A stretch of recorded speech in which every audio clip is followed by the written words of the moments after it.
Há uma pergunta que acompanha a humanidade há milhares de anos. Quem é o diabo?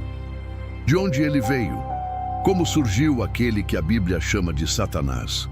Foi ele criado por Deus? Sempre existiu? Ou sua história é mais complexa do que imaginamos? Ao longo dos séculos, reis, profetas, teólogos e civilizações inteiras tentaram responder essa pergunta, mas existe um detalhe que poucos percebem. Quando abrimos as primeiras páginas da Bíblia, o diabo não aparece da forma como o conhecemos hoje. Na verdade, a figura de Satanás surge gradualmente, como uma sombra que cresce através da história.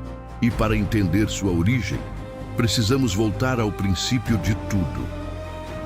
Antes da existência dos impérios, antes da história humana, antes mesmo da criação da Terra, a Bíblia apresenta apenas uma realidade absoluta. Deus, sem rivais, sem opositores, sem qualquer força equivalente. O relato de Gênesis começa com uma afirmação simples e poderosa. No princípio criou Deus os céus e a terra.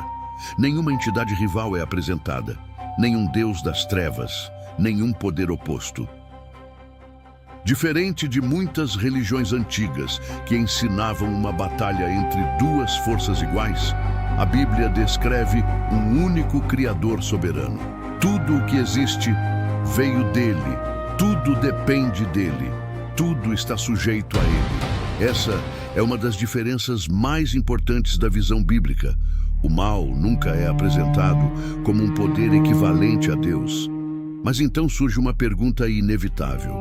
Se Deus criou todas as coisas, de onde veio o mal? A primeira surpresa aparece quando examinamos o texto hebraico original. A palavra Satanás não começou como um nome, ela começou como uma função. No hebraico, a palavra Satan significa simplesmente adversário, oponente, acusador. Em algumas passagens do Antigo Testamento, essa palavra é usada até mesmo para seres humanos. Em outras ocasiões, é usada para mensageiros enviados pelo próprio Deus. Isso significa que, inicialmente, o termo não descrevia um rei das trevas, nem um governante do inferno.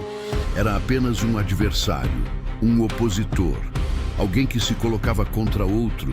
E isso muda completamente a maneira como muitos imaginam a origem do diabo. Um exemplo aparece na história de Balaão.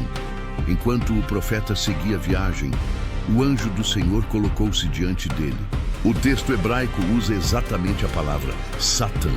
O anjo tornou-se um adversário, um opositor, não porque fosse maligno, mas porque estava impedindo um caminho errado.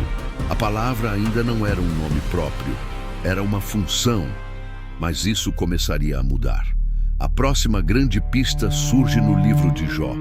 Aqui encontramos uma figura misteriosa.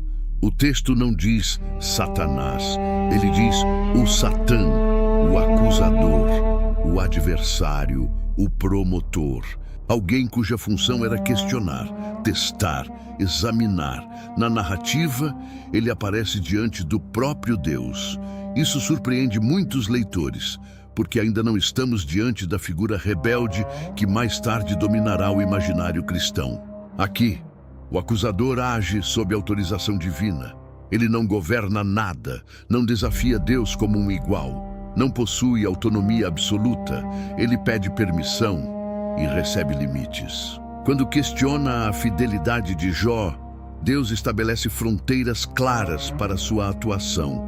Essa cena revela algo fundamental.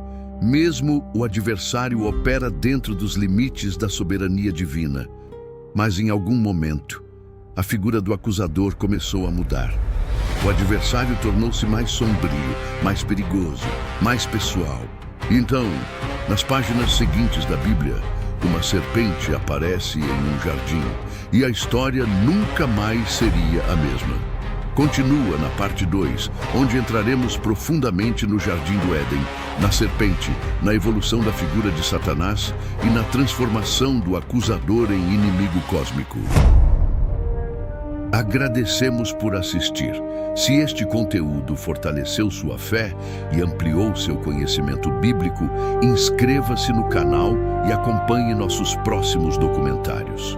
Histórias que Deus explica, levando a Bíblia para além da leitura, transformando conhecimento em compreensão.